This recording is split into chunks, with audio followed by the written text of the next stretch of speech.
पार पडली, यात प्रचंड ज्या तक्रारी होत्या आमदारांच्या पाहायला मिळाल्या. तुम्ही स्वतः सुद्धा त्या अधिकाऱ्यांवर संताप व्यक्त केला, मात्र कारवाई कोणावरच झाली नाही. भाऊ, जर आपल्याला मानत नसतील तर सामान्य लोकांचा विषय काय? मूळ की हे केंद्राचे पैसे आहेत. RTCSS म्हणून एक स्कीम आहे, त्याच्यामार्फत हे पैसे 700 कोटी रुपये आपल्या जळगाव जिल्हा आले होते.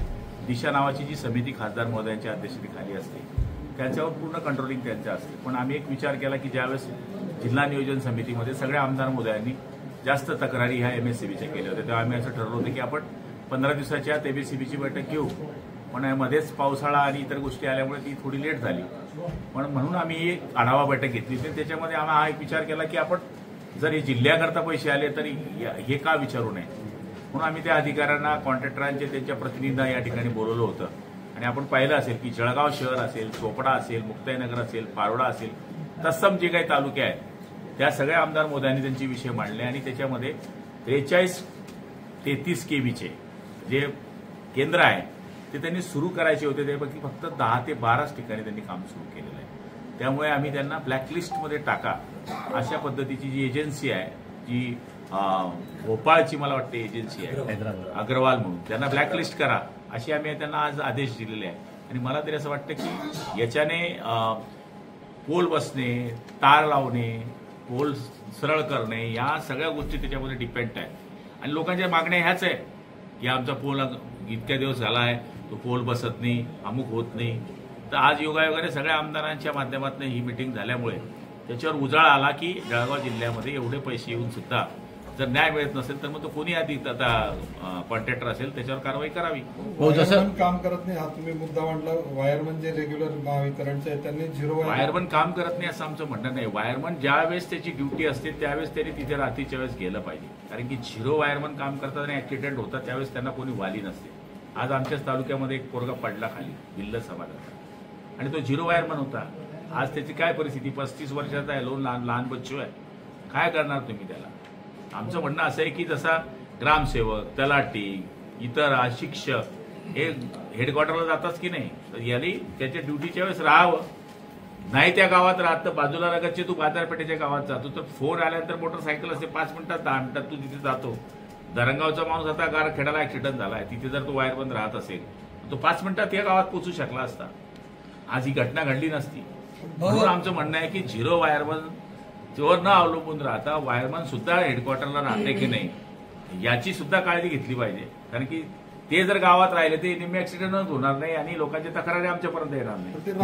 त्याच्यावरती काय तेच सांगितलं ना त्यांना. आता त्यांनी आता सांगितलं की आम्ही तसं आता आढावा घेऊ आणि जे राहत नसेल त्यांना नोटीस बसू, कारण की त्याच्यावर ते घर भाडं घेता, तर तेवढं आपण त्यांच्या त्या गोष्टीवर जात नाही. पण असं करू नये. त्यांनी मीटिंगमध्ये आमदार महोदयांनी खंत व्यक्त केलेली, मंत्री महोदयांनी देखील खंत व्यक्त केलेली आहे की जे काही एजन्सीज आहेत ते आम्हा लोकांना भेटत नाही, आमच्याकडनं भेटतच नाही ना. मलाही माहित नव्हते की फक्त एवढं माहित होतं की 700 कोटी रुपयाची कामं केंद्राकडनं चालू आहे. पण आता ज्या तालुक्यात काम चालू तिथे आमदारांना तर बोलवलं पाहिजे, खासदारांना बोलवलं पाहिजे.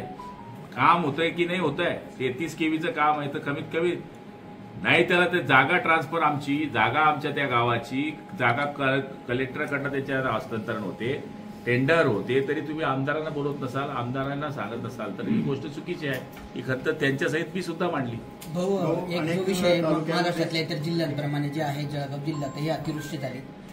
शेतकऱ्यांमध्ये आपल्या जळगाव जिल्ह्यातला संभ्रम आहे की मदत आलेली आहे शासनाकडून, पण मात्र ती मदत कशी मिळणार आहे, नॉर्म्स काय ठरलेले आहेत आणि अतिवृष्टी संदर्भातले जे नॉर्म्स आहेत. आता तुम्ही पण बैठकीत बोलले की 65 मिलीमीटरपेक्षा पाऊस असेल, काही ठिकाणी पडला नसेल, पण मदत कशी दिली जाणार? आता काही ठिकाणी 5 मिलीमीटर पाऊस पडलेला नाहीये. आता जोरखेड्याला पडला नाही, पण अंजनी नदी वाहते, आजूबाजूला सगळं खरडून गेलाय. काही ठिकाणी पाऊस कमी पडलाय, पण ती काळीची जमीन आहे, इतका पाऊस पडलाय की पीक सडून गेलाय. ते 65 मिलीमीटर नाही पडला, पण ते 50 मिलीमीटर पडलाय. आमचं म्हणणं तेच आहे की जाऊन तुम्ही जागेवर बघा ना. जर पीक ते नुकसान झालं असेल तर तुम्ही पाणी पडलं की याच्यापेक्षा सतत 3 दिवस त्याचा पाऊस पडला तर तो पण 65 मिलीमीटर पर्यंत जातो, तर त्याचाही तुम्ही विचार करा. आम्ही असं म्हणत नाही की गुलाबराव पाटलाच्या शेतात जाऊन बघा की तालुक्यात जाऊन बघा. जे सत्य आहे, जे तुमच्या डोळ्याने दिसतं की आज शेतकऱ्याचं नुकसान झालंय त्याचा पंचनामा करा. आणि जर त्याच्यात दिसत नसेल पुन्हा उंबरठा पिकचा असतो तेव्हा ते दुष्काळामध्ये येणारच आहे, कारण की 2 क्विंटल 1.5 क्विंटलच्या वरती कापूस येणार नाही, ही स्थिती आहे शेतकऱ्यांची. सध्या आता मदत कशी मिळणार कधी मिळेल? आहे? अतिवृष्टीची मदत नक्की मदत कधी नेमकी मिळेल? कशी आणि काय मिळणार आहे बुवा आता नेमकी मदत नेमकी अतिवृष्टीची कशी आता आणि बघा, काय मिळणार आहे? 50% वरती आपले पंचनामे झाले आहेत, 50% पंचनामे बाकी आहे. ते होतावर 2 दिवसाच्या आत लगेच आमची मदत तरी होईल. कधीपर्यंत? तरी एवढ्या 5-6 दिवसाच्या आत, 5-7 मदत दिवस. काय होणार आहे? दुसरा एक महत्वाचा प्रश्न आहे की जे पाचोरा तालुक्यामध्ये जे लोक वाहून गेले, मयत पावले, त्यांच्यापर्यंत अद्याप कोणी गेलं नाही नाही. नाही, आम्ही स्वतः जाऊन ते आलो 2 स्वतः ठिकाणी. सांगतायत आपल्याला. मी स्वतः 2 ठिकाणी जाऊन आलो, मुक्ताईनगरचं मी आपलं जाऊन आलो, तिकडे पाचोऱ्याकडे जाऊन आलो. 4-4 लाख रुपये त्यांच्यापर्यंत मदत पोहोचली. असं नाही, पाचोऱ्यातले नाही सांगतायत. तपास करून देतो. पाचोरा तालुक्यामध्ये जसं तुम्ही सांगितलं, पाचोऱ्यात तर मी पण नदी स्वतः जाऊन- नाल्यांनी प्रवाह बदलून टाकला. पण त्या ठिकाणी अशी एक स्थिती समोर आलेली आहे, म्हणजे आम्ही सगळेच गेलो होतो. तर ज्या ठिकाणी शेती होती त्या ठिकाणी आता नाला होऊन गेला हो, आहे, त्या बरोबर. ठिकाणी नदी होऊन गेली. बरोबर आहे. त्याच्या आता संदर्भात शेतकऱ्यांना काय- पिकाचं नुकसान मिळेल, पण आता जर त्याची शेती होऊन गेली आहे तिथं आता मग तो भराव बी टाकू शकत नाही एवढा. मग अशा शेतकऱ्यांना शासन काय मदत करेल आणि कशी? एक आता कॅबिनेटमध्ये पुढच्या वेळेस मी तेच मांडणार आहे. खरडून गेलेले जे शेतं आहेत, तर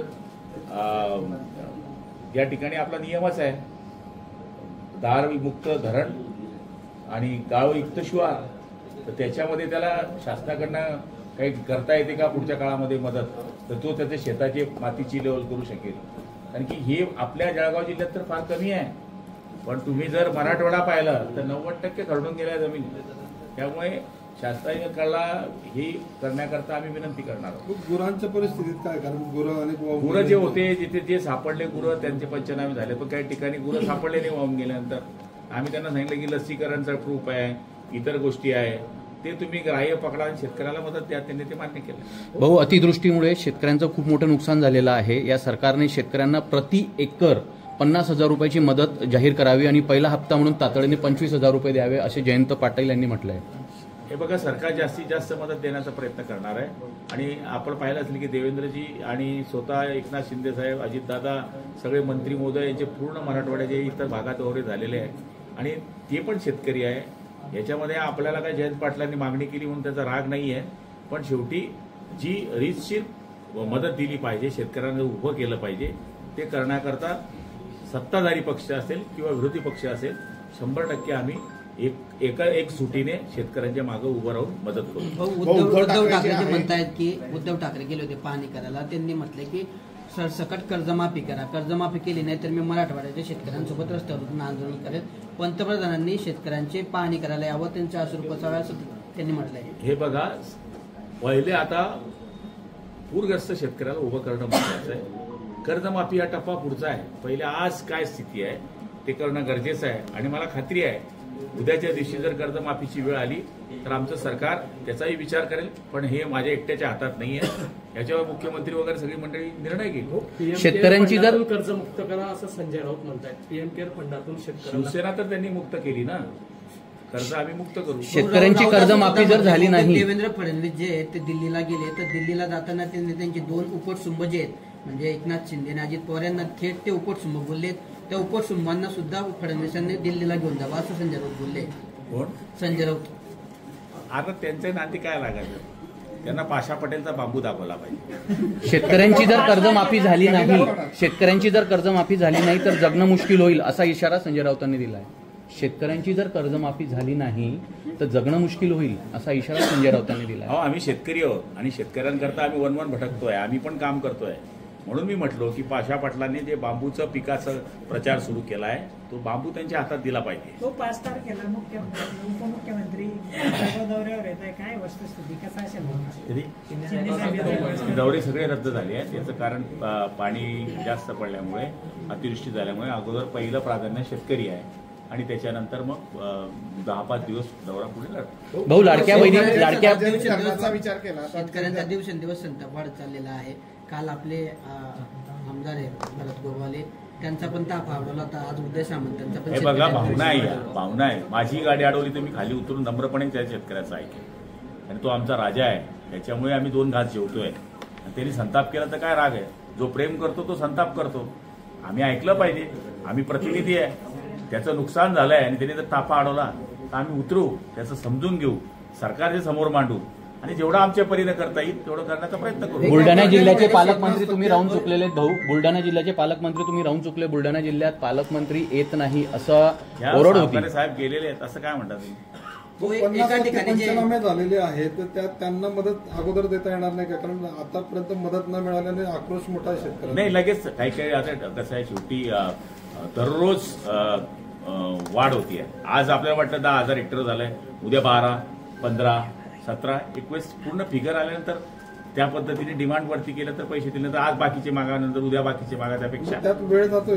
नाही, लवकरात लवकर करू. आता ड्रोनची सिस्टीमने आपण पंचनामे करतोय, त्यामुळे जास्त वेळ नाही लागणार.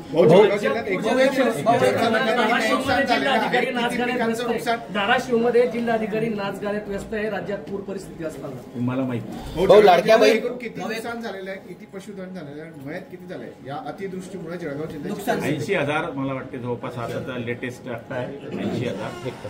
आणि गुरांचा आणि त्याचा तर मी 4-5 व्यक्ती याच्यामध्ये एक्सपायर झाले. गुराचा अंदाज मला माहिती नाही, पण तरी 100च्या वरतीच आहे.